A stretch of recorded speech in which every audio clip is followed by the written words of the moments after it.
بہت بڑی ایک عید اور ایک بہت بڑی مناسبت کہ ولادت جناب سیدہ سلام اللہ علیہا، بہت سی چیزوں کے مصداق قرآن کے اندر بہرحال مساجد موجود ہیں. یعنی مصداق کہتے ہیں ایکسٹینشن کو. ایک مرتبہ ایک ذہن میں چیز ہوتی ہے، ایک آیت میں ہوتی ہے، اور اس کو باہر دیکھنا ہو تو کہتے ہیں کہ یہ اس آیت کا مصداق ہے. سورہ کوثر کا اگر مصداق دیکھنا ہے تو جناب سیدہ سلام اللہ کو دیکھ لیجیے، اور لیلۃ القدر کا مصداق دیکھنا ہے تب بھی جناب سیدہ ہی کو دیکھ لیجیے. بہت سی آیات ہیں جو بی بی کی طرف اشارہ کرتی ہیں. جو سورہ مکہ میں نازل ہوا، قرآن کے 114 سورے، سب سے مختصر سورہ جو ہے وہ سورہ کوثر ہے.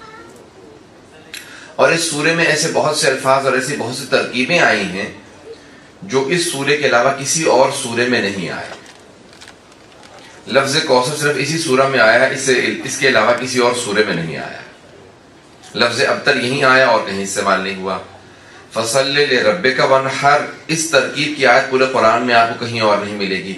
انا اعطیناک، اس انداز سے خدا نے کہیں میں نہیں کہا. ولقد اعطیناک کہا ہے، ولسوف یعطیک ربک کہا ہے. اور بہت سی آیات ہیں جہاں پہ اللہ کہتا ہے ہم نے عطا کیا ہے، یہ عطا کرے گا. لیکن کہیں پہ بھی اس انداز سے اللہ نے فخر کر کے نہیں کہا کہ اے حبیب ہم نے آپ کو کوثر عطا کیا. یہ عطا کرنے کا انداز بتا رہا ہے کہ اللہ نے کوئی بہت ہی خاص چیز عطا کی ہے کہ دینے والے کو، عطا کرنے والے کو خود اپنی عطا پہ ناز ہے. قرآن کے اندر بہت سے سورے ہیں. آئیے ذرا چند میں نے آپ کے سامنے 2-3 آیتوں کا اشارہ کیا. ایک سورے کا سورہ کوثر ہے، سورہ قدر ہے. ایک اور اشارہ صرف سورہ بہرحال حل اتی، سورہ دہر جسے کہا جاتا ہے، وہ بھی سورہ جناب سیدہ کی شان میں ہے. لیکن ایک آیت کی طرف اشارہ کرتے ہوئے آگے بڑھوں گا. سورہ رحمان کے اندر بہت سی آیات اہل بیت علیہ السلام کی طرف اشارہ کرتی ہیں. هل جزاء الاحسان الا الاحسان، کیا احسان کا یا نیکی کا بدلہ نیکی کے علاوہ اور کچھ ہو سکتا ہے؟ جہاں پہ بھی اللہ سوال کرتا ہے نا، یہ سوال نہیں، یہ سوال نہیں ہے. یہ نہیں ہے کہ اللہ پوچھ رہا ہے کہ مجھے بتا دو. یہ کوشچن دیکھیں، جب سوال کیا جاتا ہے تو وہ ہوتا ہے پوچھنے کی غرض سے. کئی مرتبہ سوال پوچھنے کی غرض سے نہیں ہوتا، جواب حاصل کرنے کے لیے نہیں ہوتا، بلکہ دوسروں کو سوچنے کی مہلت دینے کے لیے ہوتا ہے.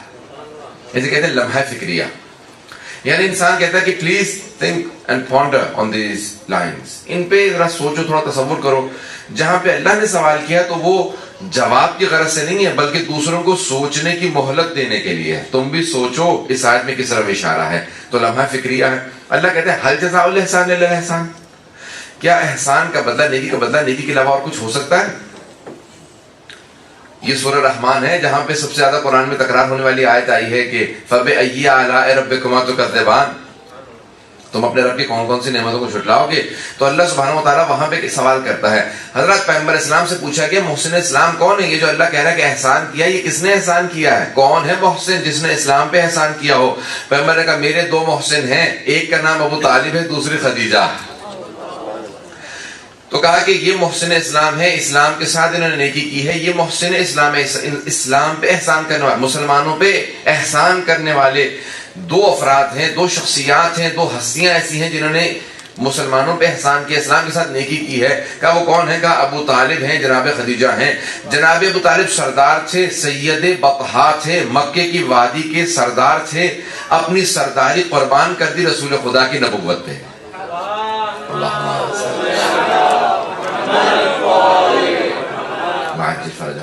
اور جناب خدیجہ ملیکۃ العرب، ملیکۃ العرب کا ان کو لقب دیا گیا تھا. کوئین نہیں تھی، ملکہ نہیں تھی. توجہ ہے مجھ میں کہ میرے ساتھ، ملکہ نہیں تھی یعنی عہدے پہ نہیں تھی، لیکن دولت اتنی زیادہ تھی بی بی کے پاس کہ سب لوگ کہتے تھے کسی ملکہ کے پاس کیا دولت ہوگی جو ان کے پاس ہے. تو تجارت کی وجہ سے بی بی کی اتنی دولت تھی کہ ان کو ملیکۃ العرب کہا جاتا تھا، کہ عرب میں سب سے زیادہ دولت مند بی بی ہیں، اس لیے ملیکۃ العرب یہ لقب تھا بی بی کا. حضرات اب کیا کیا، ان دونوں نے اپنی ہر چیز کو جناب ختمی مرتبت پہ قربان کر دیا. جناب خدیجہ نے ساری دولت قربان کر دی. اتنی دولت تھی کہ جب بی بی چلتی تھی تو بیوی کی چادر کو پیچھے پکڑ کے چلنے والی بہت سی کنیزیں ساتھ چلا کرتی تھی، کہ یہاں تک کہ عرب کی مستورات کہتی تھی جس کی چادر کو اٹھانے والی اتنی کنیزیں ہیں. آپ سوچئے کہ کتنی دولت مند بیوی ہوں گی. حضرات یہ ہیں جناب خدیجہ الکبریٰ. لیکن جب آخری وقت آیا تو ان کا یہ عالم تھا کہ انہوں نے جناب ختمی مرتبت سے وصیت کی کہ اے رسول خدا مجھے میری اسی پوشاک میں دفنا دیجئے گا. میری اسی پوشاک، میری کرتے میں میرے اس لباس میں دفنا دیجیے گا. تو جناب ختم مرتبہ کہتے ہیں درود و سلام خدیجہ کی ذات پہ کہ جس نے اپنے آخری وقت کے اندر بھی میرا لحاظ رکھا. جانتی تھی کہ میں شیب ابی طالب میں محصور ہوں, اس وقت دولت ختم ہو چکی ہے, ہم فاقے کر رہے ہیں, پتے کھا کے گزارا کر رہے ہیں. وہ جانتی تھی کفن کے لیے بہت دشواری ہوگی, وصیت کر دی یا رسول خدا میں جانتی ہوں ساری دولت قربان کر چکی ہوں, مجھے میری پوشاک میں دفنا دیجیے گا. پیغمبر جانتے ہیں کہ خدیجہ جانتی ہیں کہ کیا اسلام میں وصیت پہ عمل کرنا واجب اگر مطابق شریعت ہو. جانتی تھی نا کہ پیغمبر کفن نہیں دے پائیں گے, تو کہا کہ مجھے میری پوشاک میں دفن کر دیجیے گا. تو پیغمبر کہتے ہیں میں کبھی بھی نہیں بھول سکتا کہ خدیجہ نے اس حد تک لحاظ رکھا میرے محصول ہونے کا. اور دوسرے جناب ابو طالب ہیں, کہا وہ سردار مکہ تھے لیکن آخری وقت کیسا گزرا. امیر المومنین فرماتے ہیں کہ ان کے پیٹ کی کھال کو دیکھا جا سکتا تھا, اتنی باریک ہو گئی تھی پتے کھا کھا کے, کیونکہ گوشت نہیں. 2 سال 2.5 سال انہوں نے صرف بے انتہا قسم کو صرف پیغمبر کی محبت میں. حضرات میں نے کیوں پیش کیا, مصائب نہیں ہے, صرف 2 یہ 2 محسن اسلام ہیں, جو کچھ تھا قربان کر دیا. اب ان دونوں نے جب سب کچھ قربان کر دیا, اللہ نے آیت نازل کی سورہ رحمان میں, حل جزاء الاحسان الا الاحسان, کیا احسان کا بدلہ, کیا نیکی کا بدلہ سوائے نیکی کے اور کچھ ہو سکتا ہے. اے خدیجہ, اللہ کہہ رہا ہے اے خدیجہ آپ کی حیثیت محدود تھی, اے ابو طالب آپ کی حیثیت محدود تھی, اس محدود حیثیت میں جو کچھ تھا آپ نے قربان کر دیا. اے خدیجہ اے ابو طالب میری حیثیت لامحدود ہے. یہ خدا جناب خدیجہ سے جناب ابو طالب سے مخاطب ہے کہ اے ابو طالب اے خدیجہ میری حیثیت لامحدود ہے, آپ کی محدود حیثیت میں جو کچھ تھا, دنیا کی جتنی دولت ہو محدود ہے, ساری دولت بھی ہو تب بھی محدود ہے. کہا اے ابو طالب اے خدیجہ آپ کی جتنی حیثیت تھی آپ نے سب کچھ قربان کر دیا. اب میری لامحدود حیثیت کے اندر جو میرے خزانے میں سب سے انمول چیزیں ہیں, اے ابو طالب میرے لامحدود خزانے میں جو سب سے قیمتی انمول حیثیت ہے وہ ہے علی بن ابی طالب کی. اے ابو طالب آپ کی قربانیوں کے صدقے میں نے آپ کو اپنا علی عطا کر دیا.